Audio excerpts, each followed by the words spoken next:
1.8 million views, 1.2 million views, 1.1 million views, and still climbing. About 2 years into making shorts and 4 months of serious research, I think I finally found the blueprint to making a viral short and for it to stop feeling like it's luck. Okay, well, it does still feel like there's some luck involved, but I got out of a place where I felt like I was stuck. See, when I first started shorts, I would work 3 hours on a video and feel like it's the best video I ever made, post it, and it would flop. The feeling of putting a lot of effort into a video and not getting the results you were expecting could be crushing. It just feels like where a lot of people making shorts get stuck and even stop because they don't know why the video performed the way it did. So in this video, I'm gonna give you literally all of the information I learned from making shorts and all of the information that I wish I had known when I started out. So we're gonna be going over the YouTube algorithm, analytics, and just some general tips and insights about the shorts game. There's gonna be 5 chapters to this video, and if you watch all of them, you're gonna be one huge step closer to making your own viral short. Chapter 1, why you should do shorts. Chapter 2, viral ideas. Chapter 3, building your short. Chapter 4, the YouTube algorithm and why you're not shadow banned. Chapter 5, which is gonna be the most important step, which is gonna be the analytics and the fine tuning. So before we go into these chapters, I feel like it's a good place to make a disclaimer that there are many, many ways to get views on videos. And this is just what I did to get out of my own head and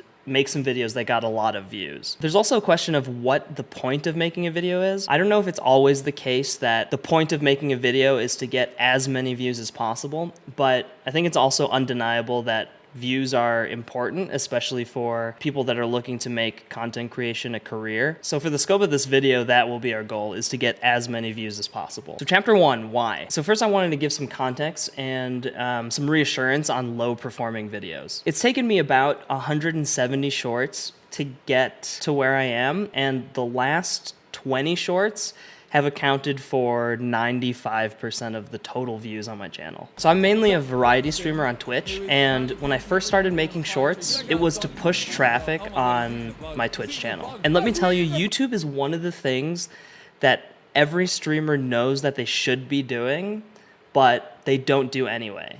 Why? Because it's super time consuming and it can crush your spirit to work on a video for hours and hours, and when you go to publish it, it flops. And it kind of feels like you just wasted your time. And it becomes really, really hard to put that kind of time into a video again, having that experience. But if you're a streamer like I am, and you aren't already, I'm gonna give you the reasons that you should be doing YouTube. So if I were to ask you how you saw your favorite famous streamer for the first time, it would probably be from a clip, a YouTube short, a TikTok, or whatever. Also in my world, I do a lot of event streams or challenge streams. This is a long stream, sometime multiple days, with the goal of completing some crazy challenge, like sitting in a chair for 24 hours, spending 100 days in the game Raft, driving 1,000 miles in a video game, or visiting like the 7 wonders of the world in Microsoft Flight Simulator. And a lot of streamers, regardless of who you are, will do event streams for holidays like Halloween, Christmas, New Year's, 4th of July, stuff like that. And out of every one of those streams,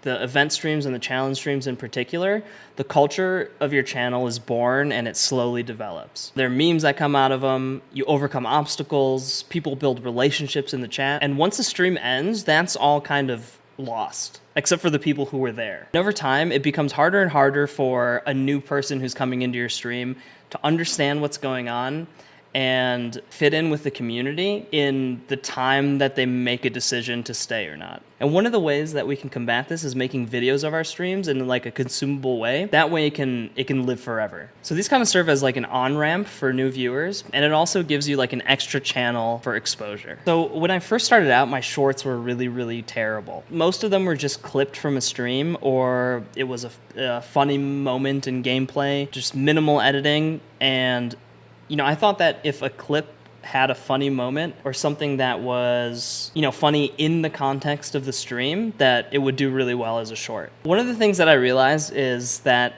a lot of the things that are funny to you or even to the viewers of your stream are not funny to other people. So, and this could be kind of difficult to see because streaming is like the longest form of content out there. And in the process of streaming, your viewers get to know you. Sometimes this takes weeks, months, years for a viewer to get to know you. And in a short, you have 60 seconds to try to convey all of that and have a reason that they should care about the stuff that you and your viewers care about. I think the hard truth about making content for as wide of an audience as possible and to gain as many views as possible is that people don't care about you. That kind of brings me to my first point of advice, which is if you want a viral video, you really have to have a viral idea. So this is chapter 2, viral ideas. This advice is so simple, but it's important and it's an easy one to miss. So how do we get a viral idea? So there's a couple ways we can source a viral idea. One is you have the idea already. Maybe it's a stream that you want to cut, or maybe it's a long form video that you want to make into short form. And the second way is you don't have the idea yet. So let's take a look at the first situation where you already have the idea. Let's say you did a stream or a video about you beating Elden Ring. That final moment comes and the credits roll and it's a huge achievement for you. And it's really important to the stream, and so you make that into a short. Nobody is gonna care. Let me be clear here. A viral video needs to have a wide appeal, but that doesn't necessarily mean that it can't be about you or about something simple. So you remember how I said nobody cares about you? Well, that's still true, but they just don't care because they don't understand you. So if you wanted to make a viral video about something more personal or something about you, then you really need a hook that gives you all the context you need to care. This could mean that you're bringing in emotion. It could mean that you're bringing in how many hours it took you to beat Elden Ring. Something like that. Something that gives you the context of what's happening to build up to this moment that you care about and that you think other people should care about. So now let's look at number 2. Let's say you want to make a viral short, but you don't have an idea of what it's going to be about yet. I'll tell you that one of the easiest ways to source a viral idea is to look at ideas that have already proven to be viral. So with all the social media at our fingertips and years of data, we already have a vast number of sources to look at and see which ideas have already proven to be viral. If you want to know specifically how I sourced the viral ideas for my top 3 shorts, first I went to Google Trends. I looked at the top 10 trending terms. I took one of those terms and I went into the subreddit Today I Learned, put that search term in, sorted all of the posts relevant to that term for the top of this month and this year to find ideas that have already proven to be viral that also lined up with Google Trends. I did a little research on the topic, made a quick script from it, and made the video. So this is just how I did it, but you can use any number of social platforms to find out, what's already been proven to be viral in like any number of different topics. If you're a channel about Legos, I'm sure there's hundreds of Facebook groups, Instagram pages, YouTube channels, subreddits that involve Legos that already tells you like what that community finds interesting. So now that we have our viral idea, it's time to build the video itself. So this is going to be chapter 3, how to build the structure of our short. So there's one thing that we have to keep in mind as we're building our short, and that's that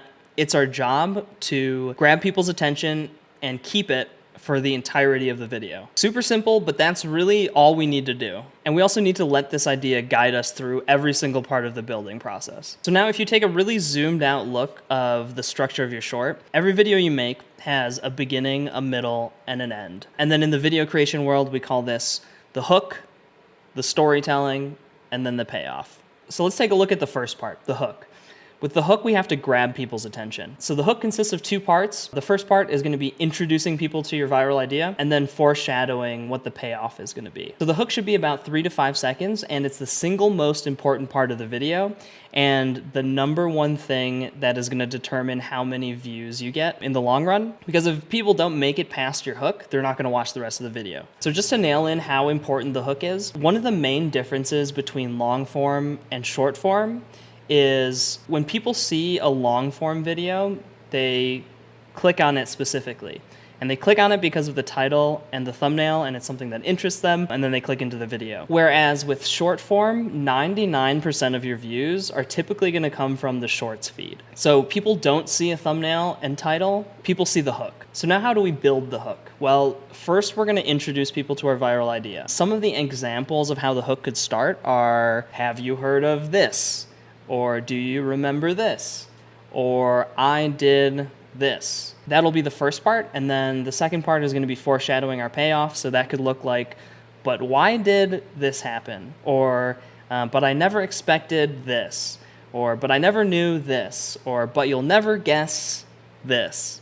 Some ideas are good enough that you don't have to foreshadow a payoff, but it typically helps to tell the viewer where the video is going. Also, some ideas foreshadow a payoff by implication. For example, let's take a look at hooks for my top 3 shorts. This is the most expensive known error bank note, and it's called the Del Monte note. This has to be the worst juicer ever made. Juicero costs $699 and required Wi-Fi and an app to work. Do you remember these little devices? They're these little stick-on buttons that you can mount anywhere. But why were they discontinued? So here are a couple things that I've noticed about the hooks that I've made. One is that they contain you and they contain a question. Directly addressing the viewer can help grab their attention. They also contain superlatives like best, worst, never, most, and that can help signal that the video is talking about something unique in some way. One of the reasons that questions are so valuable is because they automatically imply that there's going to be a payoff, that there's going to be an answer to the question. And also, by asking the question, you're putting that question into the viewer's head,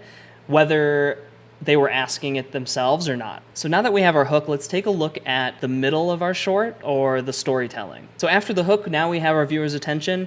Now we need to keep their attention and lead our viewers to the payoff at the end of the video. And one of the most popular and effective methods to do this is by storytelling. And if you're asking why stories, it's because since the beginning of time, people have been drawn to stories. It's how we share our experiences, it's how we share our emotions, and our brains are just naturally tuned in to following a story. A good story has emotion, conflict, humor, and a resolution at the end. And one of the ways that you can kind of trick yourself into making stories, if you're not used to it, is by using but and therefore storytelling. There's one example that Jenny Hoyos likes to make. So if you don't know Jenny Hoyos already, she's one of the most prolific shorts creators out there, and she's kind of figured it out at a really young age. But her example of but therefore storytelling is kind of like this. I walked to the store and it started raining, so I went home. Versus, I walked to the store, but then it started raining.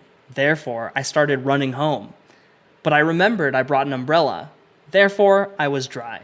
So that's a super, super simple example, but the second example with but therefore draws you through, whereas the first example kind of gives you the facts and it's just very dry and flat. But you can kind of see how but therefore draws you through to the end of the story. It really helps you create this string that connects all of the events and draws you towards the end. And you can already see that you can do this with really anything. If we went back to our Elden Ring example, there's a million ways you can tell the story of how you beat Elden Ring and lead people through your journey to how you got to the end and why you finally beating it is so important. So now that you've told the audience the story, it's time to give the audience the payoff. And as soon as you give the payoff, you need to immediately cut the video. One of the beginner mistakes that a lot of people make that's still easy to make, even if you're used to making shorts and you know this tip, is that people will signal the end of a video. And as soon as the viewer senses that the video is ending, they'll swipe off and your retention will drop. So no long outros, no thanks for watching, just give the payoff, and as soon as you're done, the video ends. This simple cut will affect overall retention, and it'll be super, super important, as we'll see in the analytics section. I will say that I've seen some videos go as far as to not ever give a payoff, and I'll say here that it is really important that you do give the payoff. One of the really important things that can't be measured is going to be your viewer satisfaction, and if you never give a payoff, viewers are probably going to be pretty pissed. Okay, so now we have the hook, the storytelling, and the payoff. You need to think of this as the underlying structure of your short. So now we need to add all the other layers to make this video a finished product. And the way that I think of it is really that the video supports the story and the audio supports the video. There's so many specific things you can do here to keep retention, but the main thing to remember, the visual variety is going to be key, and that the audio supports the video and tells people how to feel. So let's talk about the visual variety for a second. You're going to want different camera angles, moving shots, still images that are popping up and supporting your story, and don't keep any image on the screen for more than like 2 to 3 seconds. One of the things that I want to talk about is stagger cutting. So when I first started editing videos, I really wanted to cut the voiceover audio just in line with the video. But cutting a video like this introduces little breaks and pauses where people have an opportunity to swipe off. However, If you stagger your voiceover audio with the video that you're showing, it eliminates these pauses. So as the video finishes, the audio is still going, and as the audio takes a pause, the video is in the middle. That way, if someone wants to leave, they're gonna have to leave in the middle of a video clip where something interesting is happening, or they're gonna have to leave before you finish your thought. And in that way, we reduce the chance that someone is gonna leave in the middle of the video. Another thing that I wanna talk about that I found really useful is like a double hook. So we already have a hook at the beginning of the video that grabs people's attention and introduces a question, but you can also add a hook in the middle of your video to keep people engaged. So this could be in the form of another question, or some crazy twist that you introduce into your story. Mr. Beast calls this a re-engagement, and he typically introduces one of these at the 3-minute mark and the 6-minute mark to help guide people to the back end of the video. So now that we have the basic structure for our video and how to make it, I wanted to talk a little bit about the YouTube algorithm. Let's say you've made the video and you publish it and it's the best video you've ever made, and it doesn't get any views. You put all this work into a video and the YouTube algorithm laughed at you and slapped you in the face. Now this is where you start to think about the words that you heard in a dark place of YouTube: shadow banned. And I will tell you right now that you are not shadow banned. YouTube wants to show people your video. The answer to your low view count is in the metrics. In order to get some perspective on this, you kind of have to understand like what you're up against when you upload a video on YouTube. And you have to ask yourself why YouTube would ever show somebody your video if there's a lower chance that they'll watch it if they show it to them. If they do decide to watch it, they'll watch it for less time than they would watch another video. They simply wouldn't, because the goal is to keep people on the platform as long as they can and keep people as happy and satisfied as they can. Also, one of the things that I wanted to get you thinking about with YouTube is that views and videos are really just supply and demand. So there's gonna be moments of randomness when there's not a lot of people viewing videos relatively, and also where there's a lot of videos being posted relatively. So, you know, let's say for simplicity's sake, today there's only 1 million people watching YouTube, and there's 2 million videos that were posted. YouTube isn't going to be able to show everybody your video or find a seed audience for your short. So I think sometimes what happens is when you post a video, there's not enough people to view it, and your video is not far enough up the totem pole for your video to be shown or for your video to find a seed audience. What I think YouTube will do is sometimes you'll post a video and they'll wait until your target demographic is on, or they'll wait until there's a large enough seed audience to actually show your video to a seed audience. And I think this tug and pull of supply and demand is really what lies at the heart of the randomness of posting a short and the randomness in view counts that we see. But it's not necessarily a thing that I hear talked about a lot, so I just wanted to kind of put that model and that perspective into people's heads. There's also this really weird phenomenon that I've heard about just from people on Reddit and people in the NewTubers Discord, and that is the video that you loved the most, you put the most effort into, and felt like it was your best video. That's the video that tanks for some reason. I think that most of the time in cases like that, the video is just too close to you personally, and it just doesn't have a wide enough reach. One of the most common posts that I see on Reddit or in Discord is, "This is the best video that I've ever made. I put so much work into it. Why did it perform poorly?" I think 99% of the time, the answer is in the metrics. So let's talk about analytics, which honestly, I think it's gonna be one of the most important things that somebody who is looking to break a certain view threshold can look at. I understand that that might be a hot take, but even if you post one short and you go back and you look at the metrics, there are very clear things that you can improve in your next video to get more views. And let's be honest, this is gonna be the process for a lot of people if you wanna break the 10K mark, 100K, 1 million mark, is you make a video, you go back 48 hours later and look at the analytics for that video, and you see that your hook didn't grab people, or people were dropping off halfway through the video. And you're gonna keep on doing that until you break the threshold of the views that you're looking for. Because your viral short probably isn't gonna be your first video, it probably isn't gonna be your second video, It's probably going to take tens or hundreds of videos of intentional improvement before you can get a video that does 1 million views, typically. Obviously, there's going to be people who get really lucky, and there's going to be people who are just really good straight off the bat. But I think the typical YouTuber's experience, especially with shorts, is going to be you make a video, you improve, you make another video, you improve, you make another video, and eventually you'll get to a place in views that you're looking for. And one of the main advantages of shorts over long form is that they're short. So you can really iterate through them very quickly and learn quickly. What I mean by that is that you can make a short and get analytics from it within 24 hours and then make improvements for the next short that you make. So let's get into the metrics. The two most important metrics for shorts are going to be viewed versus swiped away, or it's typically abbreviated VVSA, or the swipe rate. And the second one is going to be retention. This is really going to determine how long your video is pushed in the shorts feed and ultimately how many views you get. And the nice thing about these metrics is that they're tied to something specific about your video. So if we're looking at swipe rate, that correlates directly to how viral of an idea that you chose and also the delivery of your hook. So if you go back in your analytics and you're troubleshooting a video because it didn't do as well as you thought, and you look at the swipe rate and the swipe rate is low, you know it's specifically tied to your idea. Maybe your idea wasn't viral enough, or it specifically ties to the execution of your hook. So you didn't hook people quick enough, or you didn't hook people strong enough for them to stay. And if you're looking at retention for the rest of the video and your retention is low, that could be another reason why your video flopped. So maybe you didn't do enough storytelling, or maybe you were speaking too slow, or maybe there wasn't enough visual variety. It was just one shot the entire time, or a couple of shots the entire time. But the retention is specifically tied to the body of your video. Now you can go back into the retention graph and look at any specific drops that you have, but you may not have any drops. You may just have a consistent drop through the entire video. There's a couple different graph patterns that you have, but if your retention is low, it specifically means that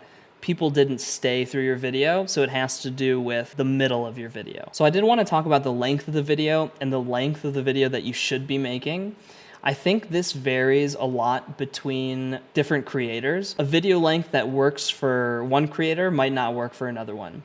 Typically what you see in terms of video length is that the longer the video is, the more views it gets. What I found is my secret number is 39 seconds. So all of my videos that have done really well are around 39, 40, 41 seconds. It's right around that mark. It really depends on what type of content you're making. Some people make videos that do really well that are around 30 seconds. Some people make videos that are 60 seconds or 22 or whatever. I think everybody has a specific number that works. So that really just takes experience and takes making a lot of videos to kind of see a trend with the length of your video and the views. I don't think there's any secret number other than make videos as long as you can without adding anything that's going to hurt your retention or your swipe rate. One of the things that really opened my eyes to the analytics of shorts, and it kind of got me out of that despair of thinking that everything was random, was looking at this post from Paddy Galloway. And what this is showing is it shows the swipe rate versus the views. And one of the things that you can learn from this is that there's a lot of variation based on the swipe rate, but in order to get a video that's over 100,000 views, you really have to have a minimum of a 60% swipe rate. If you want a video that's going to get over 1 million views, you really need a swipe rate that's above 70. And this really opened my eyes to the fact that even though there's a lot of randomness to the number of views that you get, there are things that you can control and there's a trend. So where you really want to be to have a viral video is 80% plus swipe rate and 90% plus retention will give you a really good chance of having a high view video. One of the things that you have to realize when looking at analytics is that for linear improvement in analytics, there are exponential returns in views. So let's say you make an improvement from 70% VVSA or swipe rate to 80% swipe rate. That could mean the difference between 100,000 and 1 million views. You know, it's not a 10% increase in views, it's like a 10x increase in views. Or if you make an improvement from 60% to 70%, you could see 1,000 views or 5,000 views versus 50,000 views. So really when it comes to analytics, like every percent matters because the returns are going to be exponential. So I did want to talk about the graphs, but I didn't want to spend too much time on it.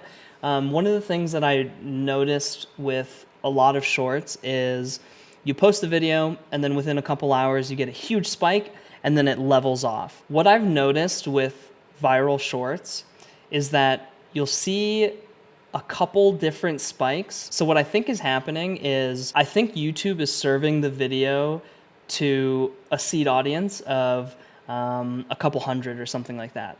And then if it's above a certain view rate, above a certain retention, then they'll feed it again, and then it'll get 10,000 views. And then if it's still above a certain view rate and above a certain swipe rate, they'll serve it to 100,000. What I've seen in terms of the graph is you'll see a couple of these test pushes, and then over time, if it's gonna be a really, really high view short, you'll see a slower growth pattern, which will come out like just a line going up and to the right. But that just really has to do with what's happening to the video, and it doesn't really inform us on how we should make videos. So I just didn't really want to spend that much time on that. So I wanted to go over some really good advice that I learned throughout my shorts journey. But before we do that, I wanted to go through a TLDR. So the main things that I've learned were a viral video needs a viral idea. The structure of a short includes a hook, good storytelling, and a payoff. You are not shadow banned. And when looking at the analytics, metrics can be useful in informing you what to do on your next video. The two most important metrics are going to be swipe rate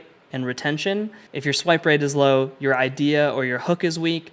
And if your retention is low, your storytelling is bad. All right, so now I wanted to give some general advice for people who are trying to hit a view goal. If you're editing your short on your computer, the only way to change the thumbnail is going to be on mobile.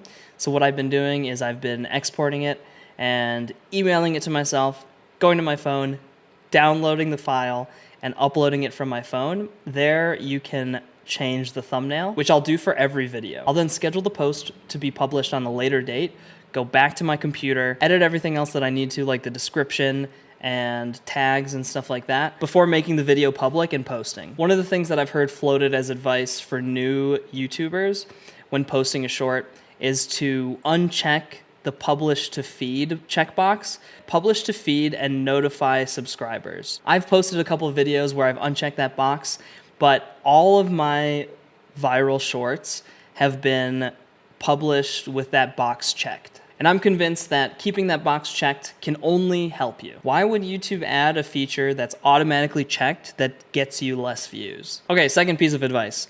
Make videos as if you were a big creator. I know that advice sounds kind of stupid, but it saved me a couple times from doing something lazy just by thinking that, well, this person wouldn't do it, or I wouldn't see it in a video that I watch. If I were this person, or if I were a big creator, I would do it like this. And that's helped me in a couple different situations. Also, one of the things that I was finding was YouTube was feeding me my own shorts, and I wouldn't even want to watch them. So I guess this is kind of a separate piece of advice, but make videos that you would want to watch as well. All right, third piece of advice. If you've ever had a breakout video, which is you've had a video that's done 10 times your normal views, if you typically get 200 views and it's done 2,000, pay attention to that video. What did the analytics for that video look like? What was the video about? What made this video do well? The point is to understand why things did well so that you can do them again in the future. So if you ever have a standout video, really dissect it and figure out why it did well. One of the things that I learned while I was trying to understand shorts was that I had already heard all of the right advice, but I just didn't have the confidence that that advice was correct because I had never done it myself. A lot of shorts creators who haven't had a video go viral yet have already heard all of the right advice, but they just don't know what advice to follow, or they don't know what is good advice or bad advice because they haven't done it yet. But I can almost guarantee that if you've been working on this and you've been trying to break a certain threshold, you've already heard all the right advice. The trick now is going to be to pick and choose what advice you follow and how you verify that a piece of advice is valuable or is correct. Okay, fourth piece of advice. Get rid of the typical grind mindset. There is a level of persistence that you need to have a successful video, but you also need to be doing the right things. So grind with intention. I think there's a lot of people who are grinding and producing a lot of videos, but they're not really doing anything different. They're not trying to learn. They're not trying to improve. And that's really what you need to be doing, is improving something every video or learning something from every video. Okay, 5th piece of advice. Make the best videos you can without letting quality get in the way of you actually posting the video. I think a lot of people can get caught up in the perfection, and I think sometimes, maybe not often, but I think sometimes it gets in the way of people actually posting a video and moving on. A lot of the stuff that you're going to learn about shorts is going to be in the experience of doing it yourself and finding out what works and verifying all of that advice that you've heard. So maybe set a time limit for yourself, put yourself on a schedule, make it so that you're actually posting videos, because if you haven't gotten a chance to fail a bunch of times, or to fail a bunch of times and do some things right, you're robbing yourself of a lot of learning, and you're also robbing yourself of actually posting a video and moving on. So that's pretty much it for today. That's everything I've learned while making YouTube Shorts and getting 3 videos over 1 million views. If you found this helpful, it would really help if you hit the like and subscribe button. Thank you guys so much, and I'll see you guys in the next video.